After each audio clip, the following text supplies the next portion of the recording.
Good evening to everybody.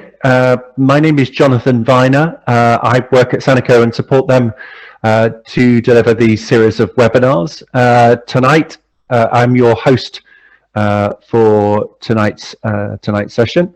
Tonight's webinar is looking at, as the screen says, preparing students for oral examinations and how to do this online.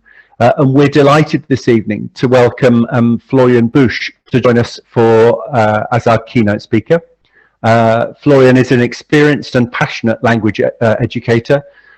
He works at the Waldorf and Montessori schools in Dresden in Germany, where he specializes in teaching French, German and history to students who are aged between 13 and 18 years of age. He studied German, Romantic philology and history of art at the universities of Freiburg, Lyon and Leipzig. So Florian, thank you very much for joining us this evening, and we look forward to hearing your presentation as we in a few moments. Just before we do, a couple of notes on housekeeping.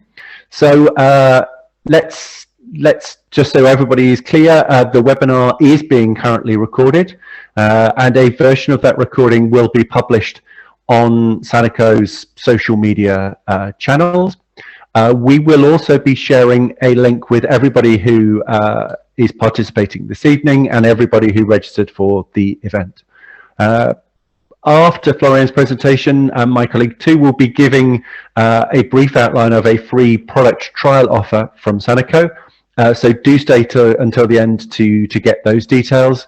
And please do note that attendees are being muted, and please use the Q&A function therefore to ask questions. The chat facility is not available during this session, but we will have plenty of time for questions with Florian at the end. And as it says there, please be aware that answered questions will be visible to all participants as we go through. And we will be circulating to those who want or need one a certificate at the end of the session as evidence of attendance as well. Just a brief introduction to Sanako, the organization behind tonight's webinar. Sanako was established in 1961. 2021 is therefore a significant year for us. And Sanako are based in Finland, an educational technology or an edtech company who specialize in providing language teaching and learning solutions. Our mission, very simply, is to help educators, people to teach, and students to learn languages more efficiently and more effectively. And the business has been hugely successful in doing that. So we have customers in over 110 countries globally, and our solutions are used in over 50,000 classrooms worldwide. So the organization is well placed to run these events and knows and understands to a good degree the needs and requirements and challenges that educators and students who are learning languages are facing in the classroom every day. So that's a quick overview for Sanako. And we're now going to begin the webinar proper, and I'm going to invite Florian to share his screen and to begin his presentation, after which we will then have a Q&A, but if you have any questions while Florian is speaking, please don't hesitate to put them in the Q&A function there at the bottom of the screen, and we will pick up and address any queries that you have as we go through. But any questions that come to you that you'd like to tackle in further detail at the end, as I say, please do post them in the Q&A as we go through. But without further ado, Florian, the floor is yours. Over to you.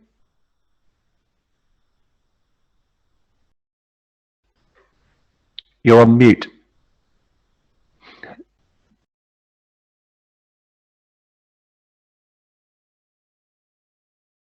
Well, on the fly. Hi. Good evening, ladies and gentlemen, and thank you for that introduction, Jonathan, to you and to Thu from Sanako, who is holding all this session and campaigned me to this journey. For me, it's a journey as well.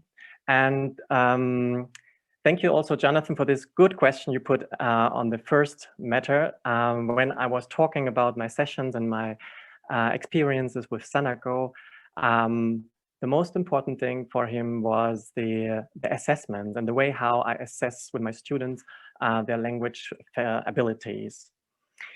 So running through this webinar, I want to, I am in a way a practitioner. That's what I need to say first. I am a language and movement practitioner, a dancer as well. And you can see me here in this picture yesterday, me on a garden field inside a school. We were growing vegetables, and you can see me explaining, but also like collecting ideas from students. Why I'm telling you this? It's the way how I teach. I see language actually.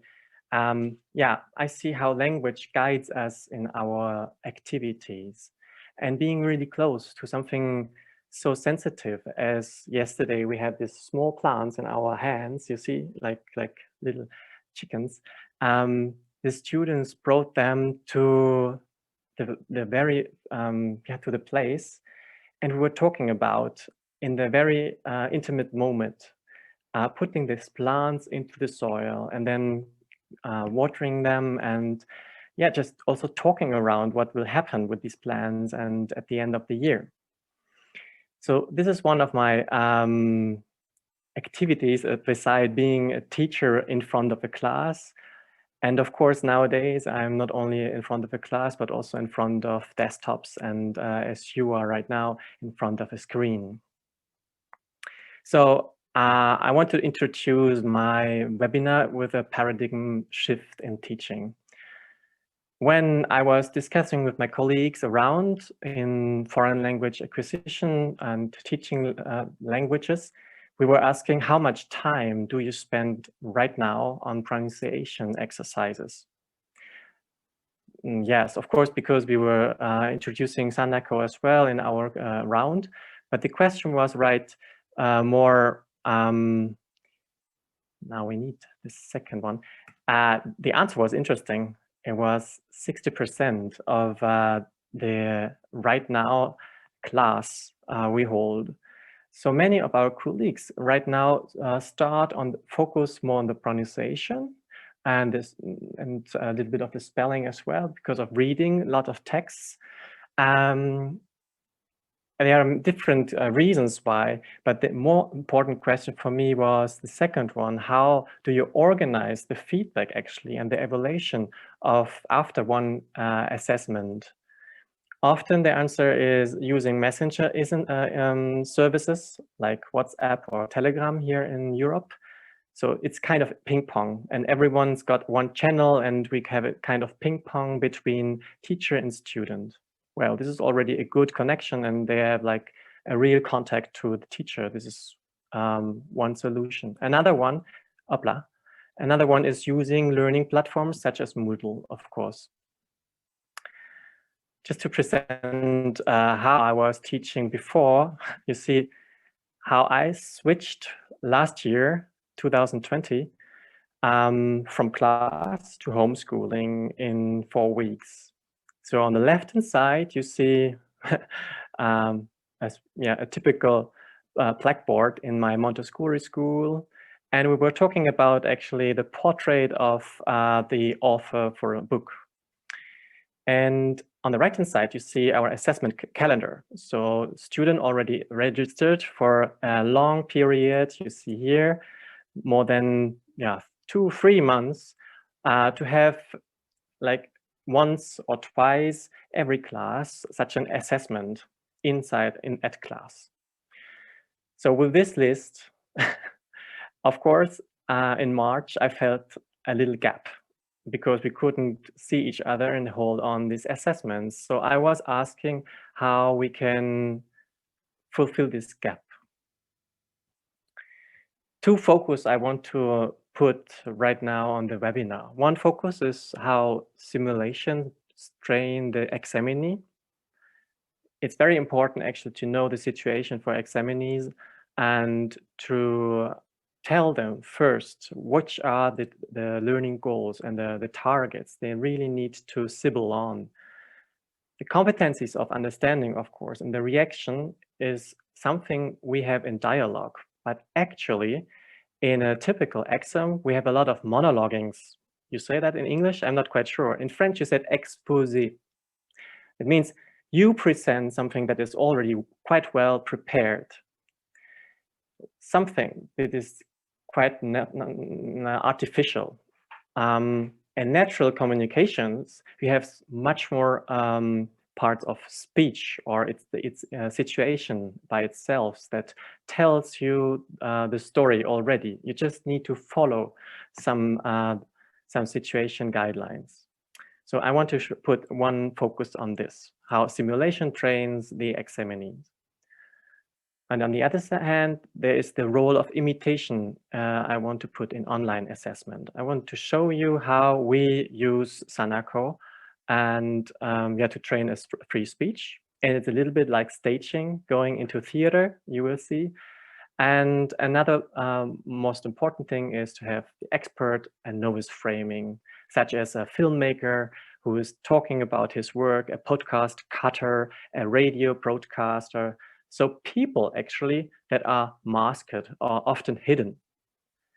And if you have a mask, of course, you can take this mask as a student and imitate this mask as well. And this is a way how I make my students feel comfortable in a free speech to address in a quite academic way to the public, to the audience. So I want to discover with you how such techniques can save teachers time and energy, of course, with Seneca Connect, and the voice recording inside the Sanako environment. We start with the first focus, how simulation train the examinee. Learning environment means often in virtuality entering, start, perform the tasks, submit, and relax. This is something we can train already. We can put an hour, a clock, for example, beside the student's work. And the timing for the student is very important. Even they train on themselves, so in asynchronicity. In Sanako, it's possible that you can record. Students can record at any time. And me as a teacher, I can listen at any time. But of course, we can also meet each other.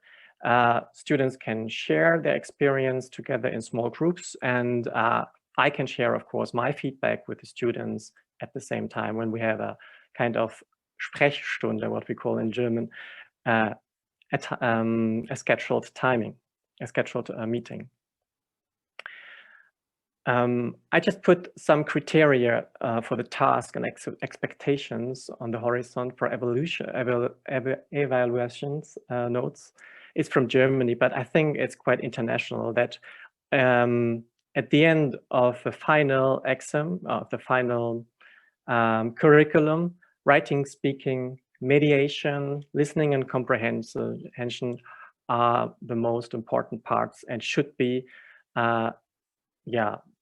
have in mind that this very last exam. You see me here actually with a colleague. We were talking and discussing in the last few weeks how we could prepare our examinees, our students, to such an exam that we'll have on June here in Germany. And on the left side, you see REV. This is an association where we exchange our ideas, and we had planned a concept for this exercise. If you want to join this association, you can just write here this email and you come to our working group on speaking laboratory.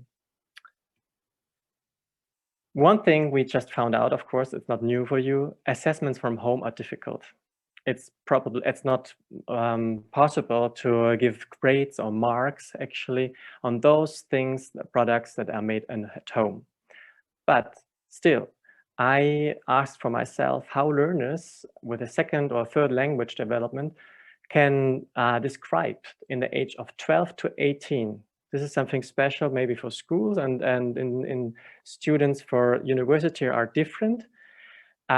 You see in the age of 12 to 18, the situation will be much more important, and the comfort of the student is important as well. So standards in testings, like for example, CEFR, the framework of reference, they already have this in mind. They already know that certain activities for the youths are important. Remember, gardening is not one part of it. So language technologies are beside this framework of validation. That's what I found out. I need my own approach, and we found another approach. Just here you have the oral exam in a video conference. This question we put out. It means for us in Saxony, there are 20 minutes of preparation where students are in a closet, in a confinement, how would you say in French. 30 minutes in an interview with 3 teachers and a transcript writer. And at the end, there's only 1 minute of the announcement of the result. So 30 minutes actually of free speech is the part of the student at the end of his school life in a French, language learning environment. This is what we started to create in Sanako. You see, this is the interface from Sanako. We call this session Préparé à l'oral.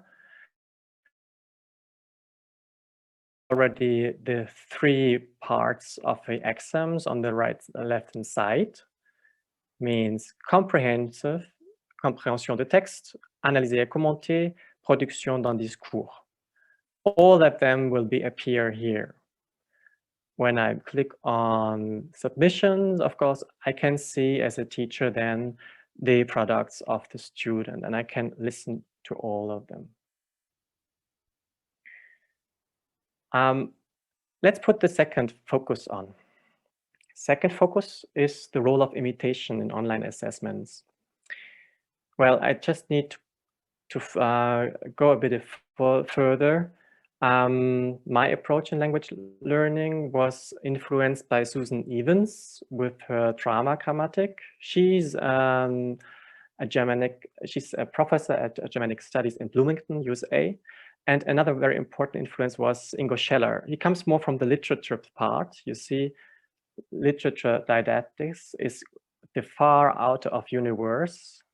Somewhere we are here. Literature and also cultural study is far outside. Then we have a planet where we have figuration theory of psychology, learning theory, pedagogy. And inside of this small galaxy, we have a system which Susan Evans said, this is for language learning, very important. And she placed there the scenic interpretation and also the drama pedagogics. That means we have this actor mind actually to develop in our language learners. Being an actor, but also an audience. That something we receive from someone who is performing is something different than only communicating subjects. So performing is one of my most important targets I want to share with my students.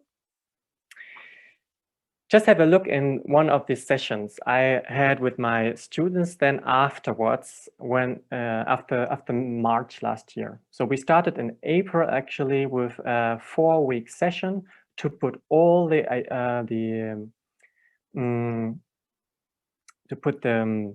task for the assessment inside a virtual environment. So the task was easy. It was to present a book to their colleagues, to their youngsters. So I had in summer 76 students in the age of 13, 14 years who hold a presentation for 20 to 25 minutes. It's depending on the welcoming, of course, and to put a portrait on the author to illustrate her or his perspective on the topic, which is part of the book. It could be a novel, not a roman. Here's a mistake, sorry. It could be also a non-fiction. They should give a summary of the story, and of course, at the end, there is a play reading. It means they not only read parts of the book, but they play it. And sometimes they also introduce themselves as a figure from this novel. And I suggested to have also costumes or objects. You will see how I introduce objects later on for the characterization.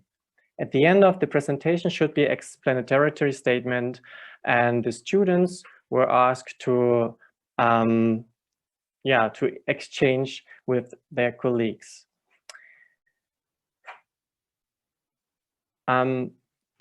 Bringing, of course, all this to Sanako, I needed to have a kind of storyboard, not only for me, but also for the students, where we can little by little focus on these points I just mentioned. That means the teacher is first about as a more media educator. It means we start en route. We start just like in the middle of the subject. Hands-on material is very important actually on this routine. I also call it like raw matters. That means I'm listening to some of the records I have in my basket, and sometimes also radio broadcasts, and we're asking how is this happened? How all this stuff was cutted and transformed in this feature? Yeah. So we had a little timeline to discussed together, and this is what we have actually then on this side. It's coming. Go on. Yep. Voila. So there's a storyboard instead of taking notes for the presentation. Why I do this is more about the media actually. When I introduce a presentation through a screen, it's much more important to have behind, so where you can't see me, a kind of storyline, and you can follow a certain story to tell the audience where you come from and what is your interest about the book and the matter of the book. It's the way also telling a friend, of course, is very a good method to train for a presentation, but also to prospect the situation by itself. That's what I put here in matter. So the students first ask themselves, what is my environment? Where do I show the webinar? For example, here I'm in my kitchen, the kitchen story today. And I all have this in mind to share with you material from this space where I am, where I'm talking from. I'm not on anywhere, I'm on this planet. And this is very important to make sure with your students that they are speaking from where they are. And memorizing a lecture, well, it's more efficient actually if they collect some objects, I think. Objects that can appear, of course, in the novel that are connected with the story they want to summarize, but also illustrative in a way that they can talk freely with this object because it's part of their personal objects. So you see, it's already it's a gift to talk something from something you already know. You can use this in your presentation and to support the free speech.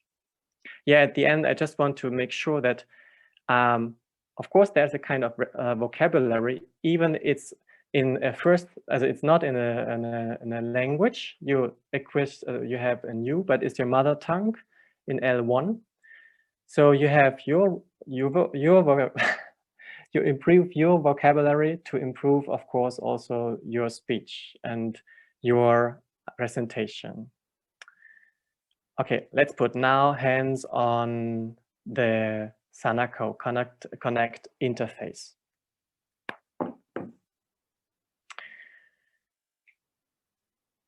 Normally, we write a lot in lessons. So writing a characterization and summarizing a story is a lot of writing.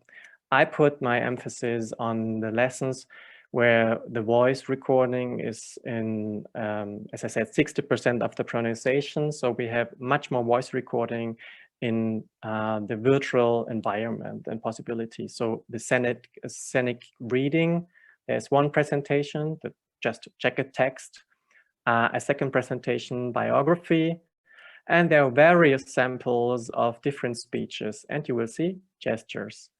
And here I just have a sheet. You see lots of vocabulary to describe a person. You see, I also work like this, like you do in foreign language acquisition. I do work with in my mother tongue with my students. And just to make sure for this time, my students at the end of April were allowed to held on a traditional book presentation in July because we could come back to school. But a lot of them choose the second option and they really had a video file at the end. But this was only one assessment part. The other assessment part was inside Sanako Connect. So this is the interface and I show you one item. So just is the exercise. One is reading the flap page or the, just the check-it. I just wanted to show you something. Here, for example, I see there's missing the question mark. What is a check-it text, for example? My student don't know where and which is the right text. So I explained them to them first, and then they read it later on. They do a voice recording. I see actually something went wrong, and I want to change it immediately in Sanako Connect. So I withdraw the session.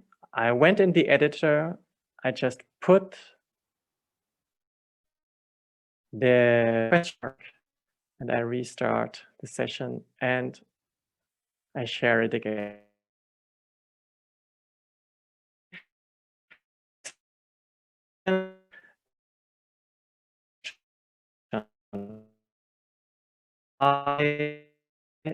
Teaching already these sessions.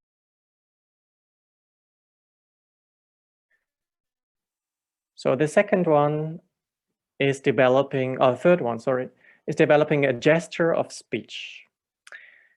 So for a mother tongue language, it's not so much about reading, of course, it's about how we read things in a book. My example I used this session was from Erich Kästner. Maybe you know this book, The Conference of the Animals, is a novel from 1949. And the animals actually wanted to solve the problems from the world for the children. And there are a lot of speeches from the animals inside. And I asked the students to pronounce the way, you will see, liebe Freunde, ich will nicht viele Worte machen. Well, this is just easy, short text. But now they should read it loud, quite desperate, melodramatic, happy, singing in one recording. And later on, little by little, I augmented the speech until a paragraph of 35 words. So they already know it by heart a bit, and they perform it on the other side. It's a lot about interpretation and a lot about also, it's the start actually where I found the start of improvisation, and the students start by repetition to improvise on voicing, on articulation. And that's what I want to, increase actually, the ability to create a speech. And the last one is a reading of a text. You see here part of the exercises. Of course, we have a little bit more afterwards. Here they just listen to an extract and they should fulfill the gaps inside carefully. Listen carefully is the task. And later on, this is just above, they emulate the speaker. In this exercise, it's very interesting that the narrator changes between animal characters and their voice, and of course the author voice. They should emulate, they should imitate this different voicing. And you see, this is the way how I got the submissions. If you are entering in teachers, the teaching part, you have the class, you have the files, you put inside, you have the exercises. And at the end, there are these submissions. Here are some of my students who already submitted. And I can see, 15 from 18 gaps are fulfilled regularly. And later on, Nico, in this way, will read this part of the text. It's very interesting, actually, that just by seeing this, I can have an idea how much the listening comprehensive was like the concentration was during a session that is homemade. This is very important, actually, for me to have this kind of information back from one individual learner. Of course, not every student's taking all the sessions all along, but seeing the problems in this kind of feedback and feedback loops makes me able, abilize me to support them. And this is very important. And this is something I found out with Sanako, which is great. Yeah, and at the end, of course, there comes the feedback not only from me, but also from the teachers, from the fellows, from their colleagues. This is something very important, that there is a guided reflection at the end about the background information, summary, of course, so the content, but also scenic reading is important for my students, and they share their experience, of course. Something I put in mind is the diligence. Like some of the students are really go close and improve their abilities, but also structure and address to the audience is important. And of course, is there a suspense? When the book is presented, of course, we don't want to know how it ends. Yeah, in feedbacks from fellows, sure, it should be strengthen the abilities and focus on the performance of the whole speech. And some parts might be prepared rigorous, some more improvised. Every student knows that the effort it takes for such an exam. So you see, actually, I put two things together. One, like mother tongue, and second, like foreign language acquisition. For me, in this age, from 12 to 14, I combine two different things. For me, the frame and the context matters, actually. At school, the development of language abilities often is trained in a request of a solo dance. Dancing, of course, needs ability of showing themselves. The address can be trained in a virtual environment, I found out for myself, and supported, as you see, with a good feedback loop, much more than the content, actually. The content is trained, in my cases, often more in a written way. And still, my students send me emails where they write essays. And, well, this is another part of the exercise. The way how students overtake a role is more convincing, actually, to a public at the end, I found out, for, with this introduction of Sanako. I'm very happy, actually. And combining methods training with creative settings augment, the interdisciplinarity between the subjects of your school. So just invite your colleagues, not only your foreign language colleagues, but also for the literature, and even those who who might not be seen actually as language teacher, but you are. Yeah. Thank you for listening. And now we have a lot of questions, I think, and maybe we go back at some time. Jonathan. Thank you, Florian. That's brilliant. Okay, so for our mentored questions, so please do use the Q&A function at the bottom of your screens to ask any questions that you might have following his hugely thought-provoking presentation. So please do ask any questions that you've got there. Florian, just a question for me. You talked a little bit during your presentation about performance. You talked here about a solo dance. I can imagine for some of your students, the idea of doing a solo dance or a dance with lots of people and getting up on stage is kind of their idea of hell. How on earth do you encourage people? How on earth do you encourage your students to kind of participate in that dance and to kind of perform in the manner to which you've kind of outlined and described? How do you do that?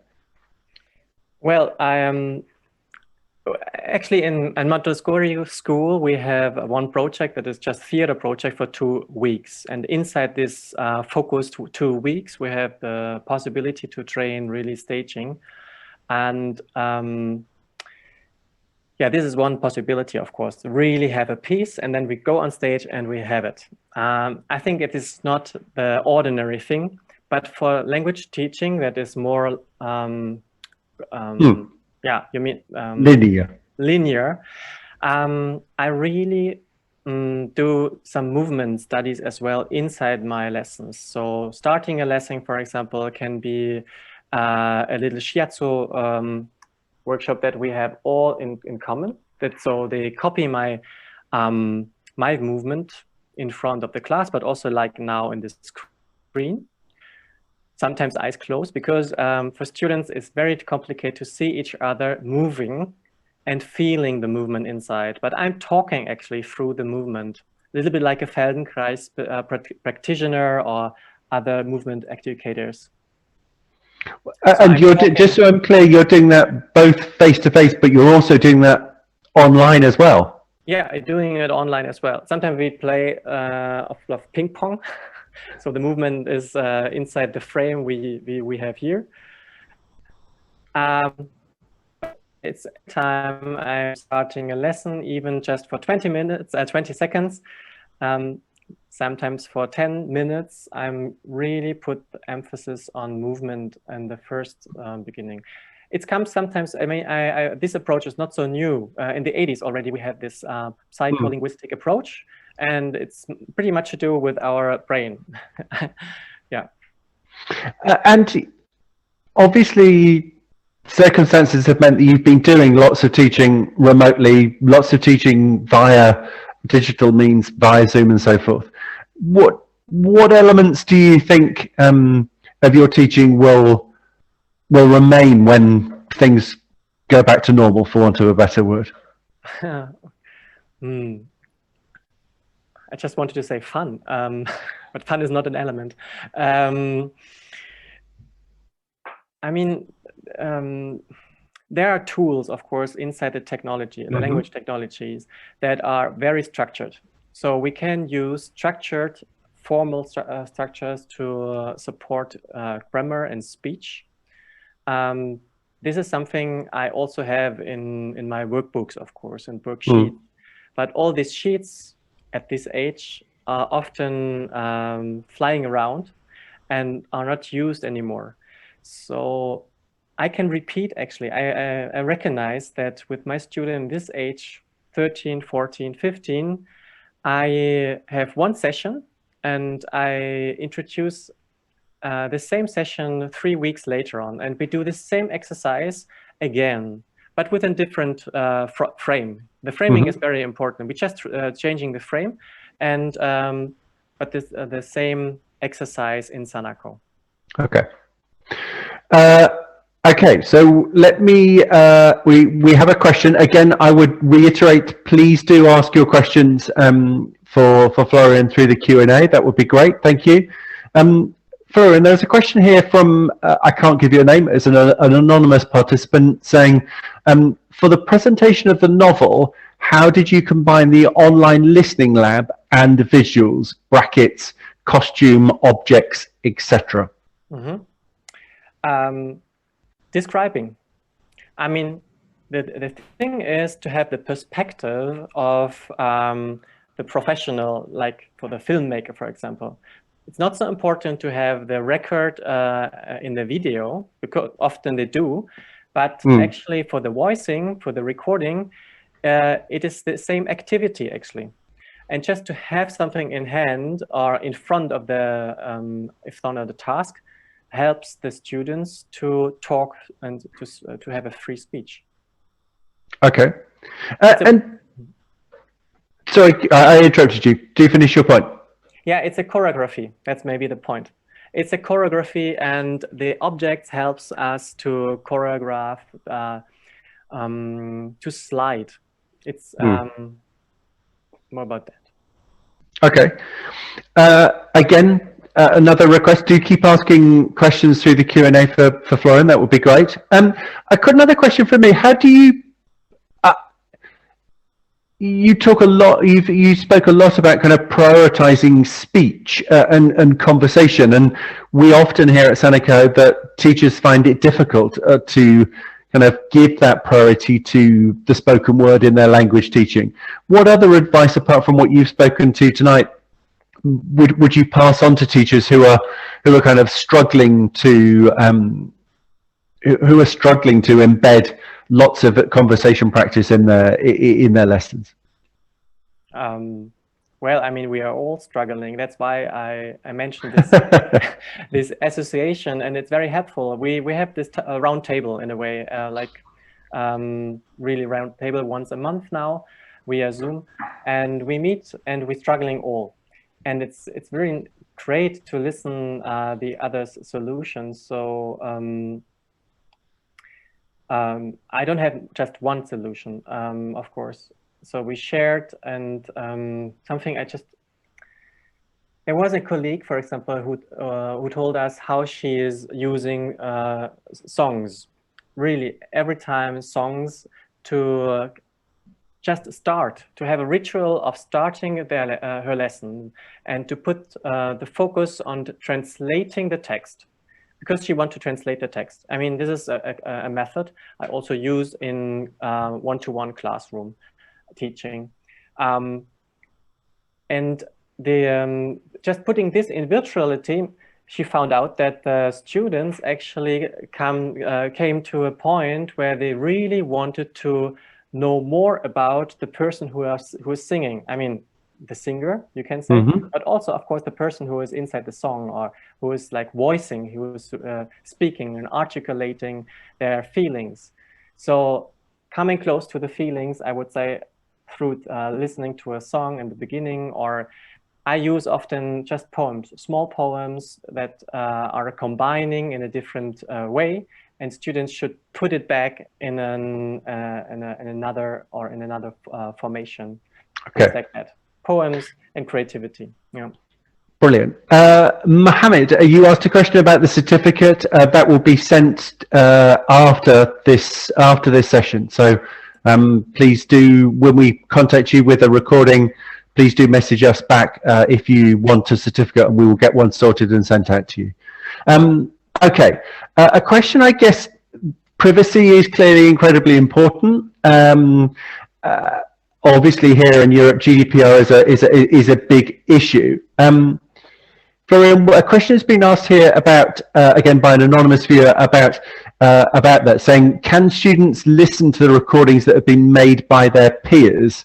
That's the first part of the question. And then second, can you just explain how the feedback mechanism works and how you deliver your feedback back to your students? Yeah, it doesn't work immediately. So if you want to make listening, you can say, faire entendre, comme le dit français, faire entendre quelqu'un. If you want to make listen other voicing and recordings, of course, I ask first the student of the acceptance, and how did I actually? But if we were two students in the same class and I posted my response and you posted yours, there is no way, presumably, for me to listen to yours and for you to listen to mine. That's I think at the heart of the question. Yeah, but it's easy actually. You put both of them in the same group, yeah, and then you're sharing the same time, of course, and then you just share through this. It's a kind of Zoom, but it's only a recording. Yeah. It's like, and you share just the file, so I can listen and we can listen all together in the submission. And then I'm in a kind of interview with the person who were producing the voice recording. Okay. And I'm repeating, of course. I mean, this is so, yeah, it's an easy way. And another question here about formal examinations. What experience have you had of using, well, of preparing students for formal examinations and using Sanako Connect in that setting as well? Actually, we withdraw this idea in the round of our colleagues. It could be quite something. I mean, the right now in Germany is that it's possible through some of the video conferences. So you can have a video conference, and inside the video conference, you can have an oral exam. Doing the same way through Sanako Connect could be, because you give the exercise, and the exercise couldn't be delivered before you don't deliver the link. So having just 20 minutes of preparation time, the student could prepare on their own at home. And then, of course, you have a meeting together after these 20 minutes of closure, of confinement, and yeah, meeting each other and having the results at your desk. But of course, they do it on their own. It means you don't do it in a synchronic way.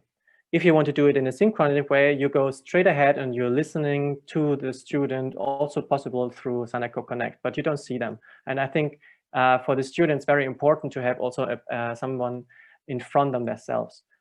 Yeah, but I mean, it doesn't take so much energy as well if you have just the voice recording. So in some situation, in some localities, maybe just voice recording is much easier.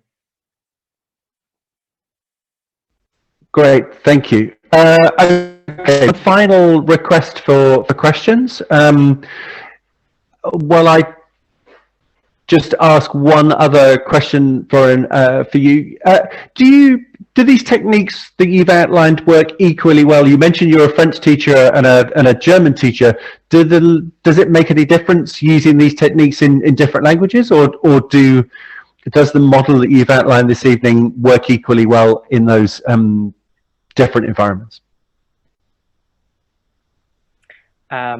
Good question, actually, because the English is the lingua franca in this interface. So my students, my German-speaking students, of course, needed to accept all the administrative, let's say, like tasks, like submit or start the session or exercise. All these parts are in English. But actually, it's quite well, because they can easily put a different on which tasks are in for the lesson in French or in German, and which is just to manipulate the web page. So it's a good thing actually to have this. Let's say it's like the function language, yeah. Okay, a couple of other quick questions for you, and then we will need to bring the session to a close. There's an excellent question here about how do you know that students are presenting their own work and not something that's been produced by somebody else or been inspired or assisted via Google Translate and so forth? How are you able to ensure that you're seeing a student's true ability? I mean, it's speech, so their articulation is quite individual, and I know the voice of my students first. I mean, this is one thing. But of course, there could be tasks inside from Sanako Connect, like writing a short summary, for example. This could be copy-paste. That's true. But I mean, we see this actually quite fast. This couldn't be, of course, a formal assessment then, but for me, it's an information as well that the student referred to another web page or something. And I guess if it's completely different from what they've previously produced, then you have a clear sense that this isn't their own work. Yeah, of course, of course. I mean, we see it's a pedagogical question more than the didactics. Yeah, and you've brilliantly answered one of the next questions, which was about, do you ever ask students to both describe an image orally, but also to type in a description? I mean, you presumably the answer to that is yes. Yeah, there's the feedback sheet in Sanako Connect is typing first.